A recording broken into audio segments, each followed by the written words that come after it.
Wala tayong magagawa dahil alam naman niyo pag tag-araw, nandyan talagang napakainit. Lumiliyab pala na mag-isa yan eh. Walang nagsindi. Basta't lumiliyab na lang na mag-isa. Maraming salamat at sa ating Mayor Valeda, Congresswoman Villarica, at lahat ng opisyal, mga barangay na opisyal na nandito.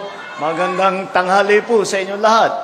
Unang-una po, mabuti na po, alam nyo po, nung nagkaapoy doon sa basurahan at ang ubando ang pinaka-naapektuhan eh. At delikado kasi yung usok doon, yung nanggagaling doon. Naamoy nyo ba talaga dito sa ano? Sabi nila talagang masama yung usok, hindi pangkaraniwan na usok yun eh. Dahil may toxic waste yung sa ilalim. Kaya po, papaliwanag ko lang po, medyo natagalan ng konti, 2 linggo, di ba, bago 24 days, bago, o di 3 linggo, more than 3 weeks. At ang naging problema po ay ang basurahan ay napakalalim. Kaya hindi maaari na basta't bubuhusan lang ng tubig, ng fire truck. Dahil wala rin, mawawala din yung tubig, hindi aabot dun sa ilalim. Kaya ang kailangan namin gawin ay matabunan ng basa na lupa. At yung ginawa natin ay nagpatulong tayo sa mga nagre-reclamation dito. At sinasabi namin, yung hinuhukay ninyo, sa dito niya na lang dalhin. Ngunit, bago namin magawa yun, nagpagawa pa kami ng kalsada para makapasok yung malalaking truck, para mga dump truck, para ihulog nga yung lupa para patayin yung apoy na nasa ilalim.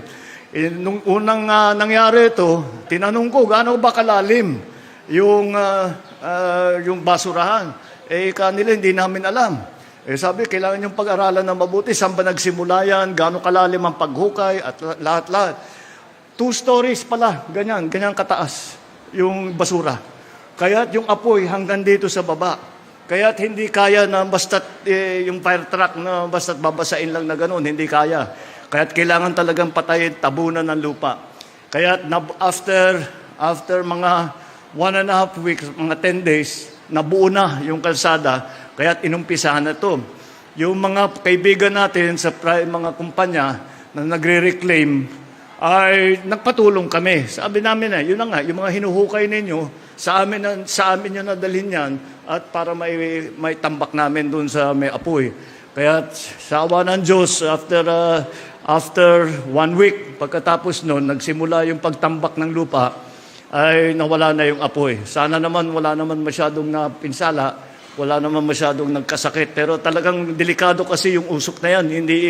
Hindi parang usok na nagagaling sa apoy na may kahoy o kung ano. Pero kung ano-ano kasi ang nasa ilalim nun. Ang pinakadelikado pala, ngayon ko lang nalaman, ang pinakadelikado pala yung usok na nanggagaling sa nasusunog na plastic. Kasi kung papel-papel lang, kahoy lang, yung plastic ang delikado. Iba pala yung lumalabas dyan. Kaya yung iba, kung masyadong mabigat ang usok, magkakasakit. Naitakbo naman ninyo, Mayor. Di ba napunta nyo, nadala nyo sa ospital? O sige, wala namang casualty. Meron din. Naku. Hindi bale, mula ngayon, talagang mabantayan na natin yung mga ganyang klase. Wala tayong magagawa dahil alam naman ninyo, pag tag-araw, nandyan talagang napakainit. Lumiliyab pala na mag-isa yan eh. Walang nagsindi. Basta't lumiliyab na lang na mag-isa. Kaya ganyan po nangyari. Sana nasa mabuti na kayong kalagayan. Tapos na, patay na yung apoy at hindi na mauulit. Kaya good luck po sa inyo lahat.